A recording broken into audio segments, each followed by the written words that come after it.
So, the first strand of conservatism which we're going to look at is traditional conservatism. So, this is most closely associated with Edmund Burke and his key sort of conservative text, which was Reflections on the Revolution in France. So, traditional conservatism emerged in the late 18th century as a reaction to liberalism. So, liberalism believed in equality. Liberalism believed in rationality.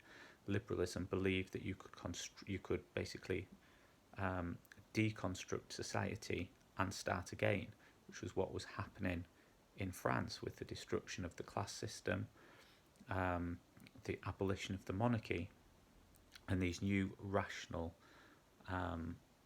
systems of thinking. So Edmund Burke's Reflections on the Revolution in France was a reaction to that, and it's basically a rant if you ever read it.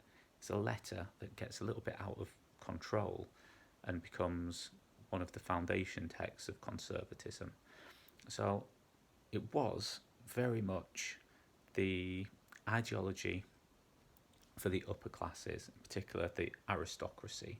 So this belief in noblesse oblige, this idea that it is the responsibility of the upper classes to look after the lower classes, is evident within traditional conservatism. As I say, it was a reaction to the restructuring of French society, if we go back to Edmund Burke.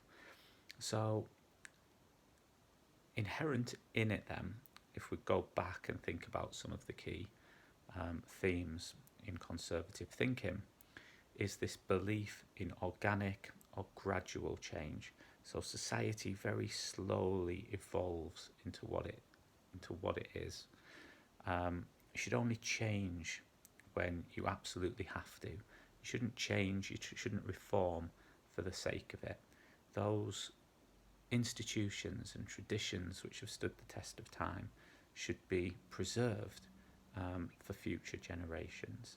So there is that belief in gradual, that belief in organic rather than artificial forced change, which is what we see with liberalism and socialism as well. There is a very pessimistic view of human nature within traditional conservatism.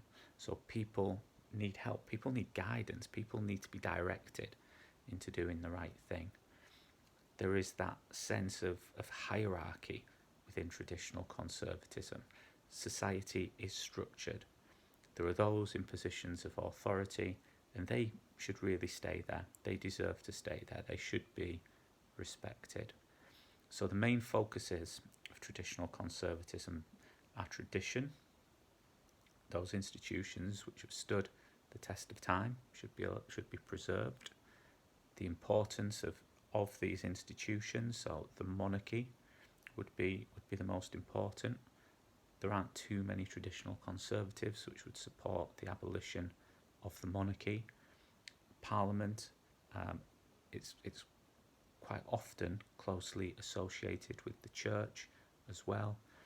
Patriotism, conservatism is more patriotic than liberalism and socialism as an ideology. But at the heart of it, of course, is this belief in hierarchy, this belief in some sort of natural aristocracy, people who were born to rule.